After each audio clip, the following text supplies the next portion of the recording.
When you were 7, a single summer felt like a whole era. Now a whole year can disappear while you're not looking. This isn't your imagination. Almost every adult reports the same thing. Time is accelerating. And the strange part is, the clock hasn't changed at all. 60 seconds. 60 minutes, same as always. So if the clock is steady, the thing that's speeding up must be you. The oldest explanation is also the simplest. In 1897, a French philosopher named Paul Janet suggested that we don't measure time in hours. We measure it in fractions of a life. When you're 5 years old, 1 year is 20% of everything you have ever lived. When you're 50, that same year is 2%. Same amount of time, 1/10 of the weight. It's a neat idea. And it's not wrong. But it's also not the whole answer. Because time doesn't just feel faster in general, it feels faster in a very specific way. When you look back at it, here's something you've experienced, but maybe never named. Psychologists call it the holiday paradox. Imagine a boring week at work. Every day drags, hour after hour crawls. But when the week is over and you look back at it, it collapses into almost nothing, a blur. Where did that go? Now imagine a week traveling somewhere new. The days rush past, too fast, always too fast. But afterwards, that week feels enormous in your memory. It stretches, it has texture, it feels like a month. Same 7 days, opposite feelings. So what's actually happening? The answer is that your brain has two completely different ways of measuring time. One is happening right now, in the moment. That one is driven by attention. When you're bored and watching the clock, the moment expands. The other one is memory. And memory doesn't count minutes. Memory counts events. When you look back at a stretch of your life, your brain doesn't check a timestamp. It asks a much simpler question. How much is stored here? A lot of new memories? That period feels long. Almost nothing. That period feels short. And this is where childhood wins, completely.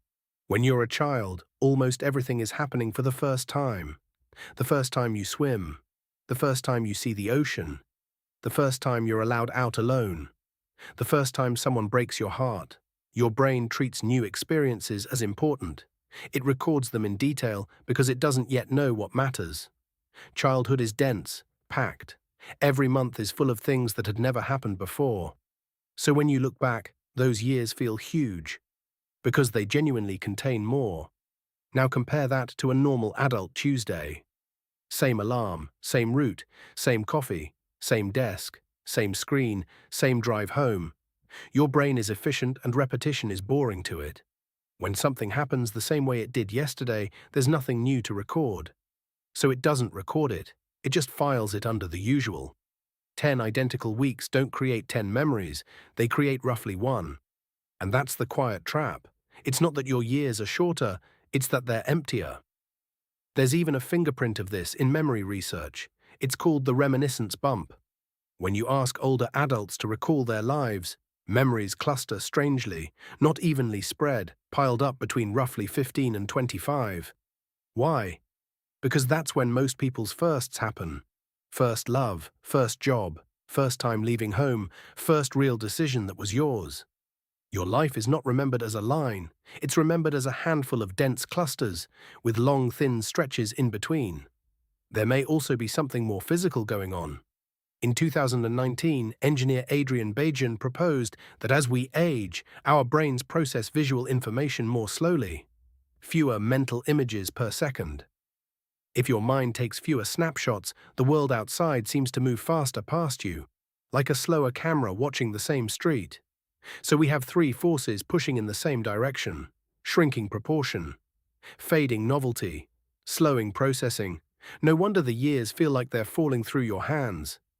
But here's the part that actually matters. If time in memory is made of new experiences, then time is not fixed. It's editable. You cannot add years to your life, but you can add memory to your years. And it doesn't require anything dramatic. Novelty is not the same as adventure. Take a different route home. Eat somewhere you've never been. Learn a thing badly. Talk to someone you'd normally avoid. Every time you break the pattern, your brain wakes up and starts recording again.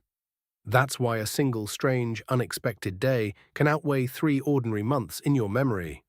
So if this year vanished on you, it probably wasn't too short. It was too familiar. The clock will never slow down. That was never the thing you could change. But how much of your life you actually keep, that part has always been up to you.